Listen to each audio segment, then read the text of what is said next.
Oke guys, hari ini kita akan bahas singkat aja ya. Jadi sejak Undang-Undang HPP berlaku itu, isu utamanya adalah program pengungkapan sukarela atau Tax Amnesty 2022 atau disingkat PPS guys. Nah, cuman berhubung TA ini tuh berhubungan langsung dengan TA pertama yang 2015 dulu, maka muncul berbagai macam pertanyaan dan skenario yang membingungkan banyak orang gitu ya. Nah, TA yang pertama memang sudah selesai. Batas waktunya itu kan Maret 2017, cut off-nya itu untuk sampai dengan tahun pajak 2015. Oke. Jadi pasca TA ada satu peraturan baru. Nah, ada satu peraturan baru yang namanya pas final. Nah, jadi gini, oke, gue jelasin biar lebih gampang. Waktu dulu TA 2015 dikatakan kalau orang masih ada harta yang belum dilaporkan, di laporan TA-nya nih ya, masih ada yang belum dilaporkan, maka orang ini akan kena pajak 30% plus denda 200% atas 30% ini. Alias totalnya itu orang akan kena 90% dari nilai hartanya. Alias semua harta lu kasih aja ke negara, selesai. Gitu kan? Jadi semua harta lu akan diangkut oleh negara kalau ketahuan yang belum dilapor. Oke. Nah, waktu itu tuh kampanye ini membuat orang ketakutan gitu. Banyak orang ketakutan, kaget gitu sehingga banyak sekali orang ikut TA. Waktu 2015 dulu ya, sampai ngantri-ngantri di kantor pajak gitu loh. Waktu itu sampai tengah malam, di hari terakhir bahkan di hari terakhir eh, TA itu masih ramai orang ikut TA gitu loh. Nah, sekarang kita bahas mengenai pas final. Jadi ternyata di tahun 2017, jadi setelah Undang-Undang TA itu kan 2016 dan 2017 kan, di tahun 2017 muncul PMK baru yaitu PMK 165 tahun 2017 yang merubah PMK 118 tahun 2016 tentang pelaksanaan Undang-Undang Nomor 11 tahun 2016 yaitu Undang-Undang Pengampunan Pajak. Oke. PMK 165 ini yang sering disebut sebagai PMK Pas Final atau Program Pengungkapan Aset Sukarela dengan Tarif Final. Nah, jadi berdasarkan PMK ini, orang kalau belum diperiksa nih ya, kalau belum diperiksa dan dia punya harta yang belum dilaporkan di TA 2015 dahulu, maka dia boleh mengungkapkan harta itu secara sukarela. Dan dia tidak akan mengalami terhindar dari pajak yang 90% tadi itu, guys. Tapi tarifnya berubah jadi ini. Untuk WP badan 25%, 30% untuk WP orang pribadi biasa, dan 12,5% untuk wajib pajak tertentu. Nah, wajib pajak tertentu itu apa? Adalah wajib pajak UMKM yang brutonya masih di bawah 4,8 M setahun, atau wajib pajak pekerja bebas yang brutonya di bawah 632 juta dalam setahun, atau orang lainnya yang bukan dua kategori tadi dengan omset di bawah 632 juta setahun. Oke. Nah, ternyata sejak 2017 sampai hari ini guys, sampai hari ini nih banyak banget gitu, banyak banget temuan harta yang belum dilaporkan di TA 2015 dahulu gitu. Nah, hal ini bisa terjadi karena integrasi data perpajakan sudah sangat lengkap gitu guys, terutama di dunia digital ya. Data perbankan udah masuk semua ke data pajak dan adanya kerjasama antar negara-negara di dunia ini yang disebut sebagai Automatic Exchange of Information, oke, AEOI gitu ya. Nah, jadi banyak sekali orang-orang yang memanfaatkan PMK ini, guys. Tentu saja mereka masuk dalam kategori yang 12,5% itu, jadi kena 12,5% atas temuan harta di tahun 2015 ke belakang yang belum dilapor di TA 2015 dan belum diperiksa. Oke. Nah, tapi ketika Undang-Undang HPP muncul di 29 Oktober 2021 di tahun ini ya, Undang-Undang HPP ini memberikan tarif yang lebih murah terhadap objek pajak yang sama, tetapi undang-undang ini tidak membatalkan PMK 165 tersebut, gitu. Oke?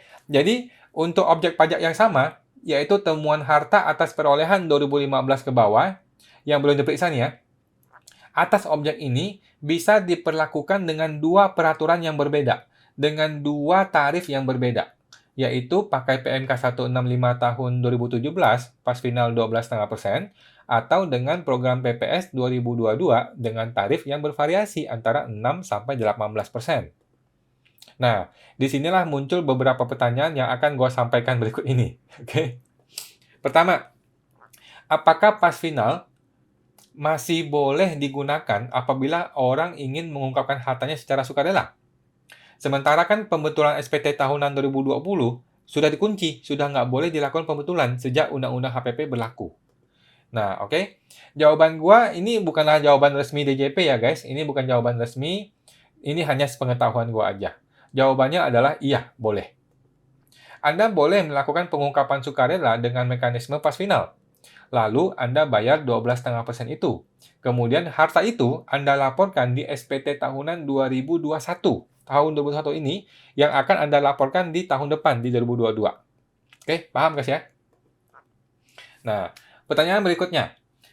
Jika hari ini, di tahun 2021 akhir ini nih, sekarang ini nih, Anda mendapat kiriman surat SP2DK atas temuan sebuah harta. Nah, di mana harta ini adalah sebenarnya harta 2015 ke belakang yang belum Anda laporkan di TA 2015 dahulu. Bisakah Anda memohon kepada KPP supaya harta ini dilaporkan di TA 2022 saja di program PPS? Jadi SP2DK ini di bypass gitu. Nah, ini juga bukan jawaban resmi dari Ditjen Pajak ya guys. Ini adalah pendapat pribadi gua. Jawabannya adalah boleh dimohonkan tetapi belum tentu dikabulkan. Maksud gua gini, ini KPP alias kepala kantor ya, kepala kantor KPP itu punya wewenang penuh atas SP2DK Anda ini. Apakah mau dipending supaya bisa ikut PPS? Ataukah dia minta Anda untuk menyelesaikannya di tahun ini juga dengan metode pas final? Gitu. Sepenuhnya wewenang ini ada di kantor pajak, di kepala kantor. Oke, belum ada peraturan atau PMK yang memberikan petunjuk teknis mengenai bagaimana memperlakukan SP2DK yang terpending seperti ini.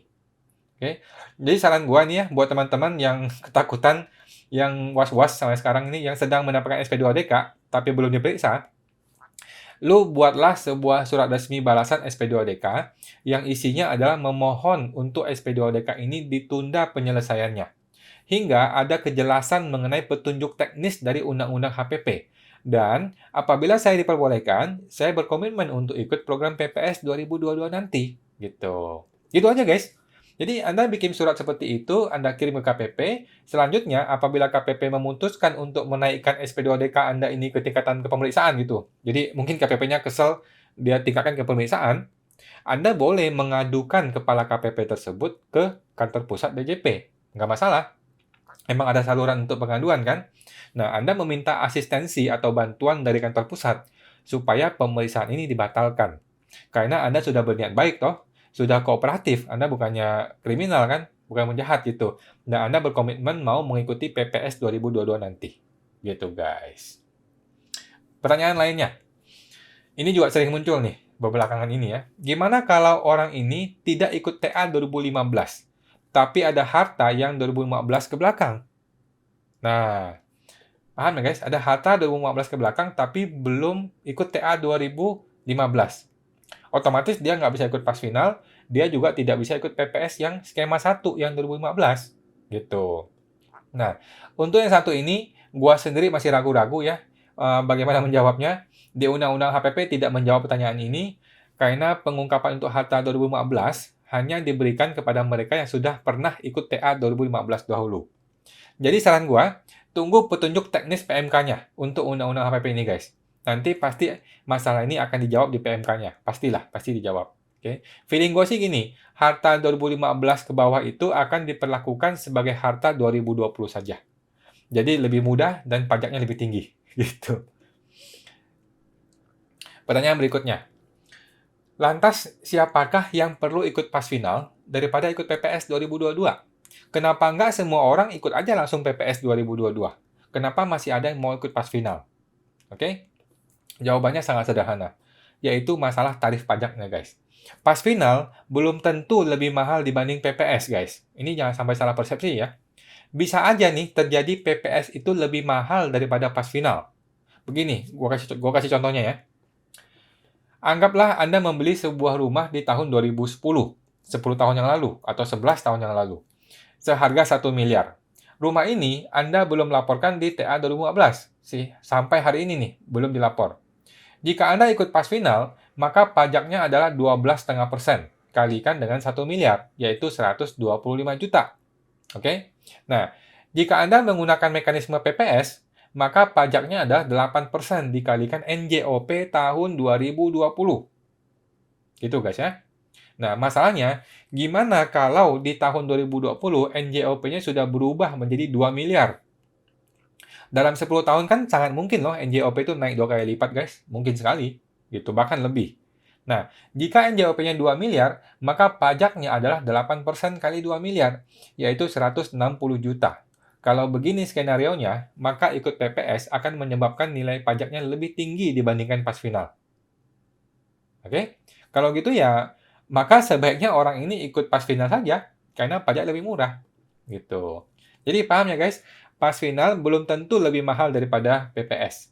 Bisa saja pas final lebih murah dan menjadi pilihan yang lebih baik dibandingkan ikut PPS 2022. Oke, pertanyaan terakhir.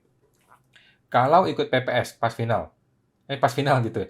Bolehkah saya ikut pas final sekaligus juga ikut PPS 2022? Contoh nih ya, sama kayak tadi nih. Gua punya rumah 1 miliar di 2010, belum lapor. Terus gua juga punya sebuah mobil yang gua beli di tahun 2010, anggaplah senilai 1 miliar deh, sama gitu. Nah, atas yang rumah itu kan kita udah tahu nih, bahwa pas final akan lebih murah. Jadi kita ikut pas final dong, atas rumah 1 miliar itu. Tetapi yang mobil, dulu harganya 1 miliar. Tapi NJKB atau nilai jual kendaraan bermotor di tahun 2020 mungkin tinggal 200 juta saja gitu. Kalau 200 juta, gua akan lebih memilih PPS 2022. Kan cuma bayar 8%. 8% kalikan 200 juta cuma 16 juta saja. Daripada gue mesti ikut pas final 12,5% kalikan 1 miliar 125 juta. Jauh banget guys, ini jauh banget ya. Nah, bolehkah atas rumah itu gue ikut pas final, sedangkan atas mobilnya gue ikutkan PPS 2022? Nah, ini juga bukan jawaban resmi dari DJP ya guys, ini hanyalah pendapat pribadi gue dan bukan jawaban resmi konsultan pajak. Jawaban gue adalah bisa dan boleh. Jadi, dia mengungkapkan sebuah rumah nih di pas final. Oh iya, nih ada rumah yang belum dilaporkan, sehingga gue ikut pas final. Nanti di Januari 2022 nih, ikut PPS. Oh iya, ada satu lagi nih, mobil yang lupa gue laporkan lagi nih. Gue ikut PPS, bayar 8%. Gitu. Nah, apakah metode ini legal dan boleh secara peraturan? Jawabannya iya, ini legal dan boleh dilakukan, guys. Ini tax planning yang tidak melanggar peraturan apapun, guys. Jadi ini boleh dilakukan menurut pendapat pribadi gua ya. Gitu. Oke, gitu aja guys buat hari ini. Kita bahas berbagai studi kasus yang mengenai pas final versus TA 2022 atau PPS itu. By the way, buat teman-teman yang masih ada pertanyaan mengenai tax amnesty 2022 atau program PPS, Anda boleh langsung hubungi saya di ta2022.com. Oke, di sana bisa tanya jawab langsung dengan gua, tapi ingat itu bukan jasa konsultan pajak resmi berbayar ya guys, hanya diskusi santai aja. Oke, di www.ta2022.com. Oke, sampai jumpa guys.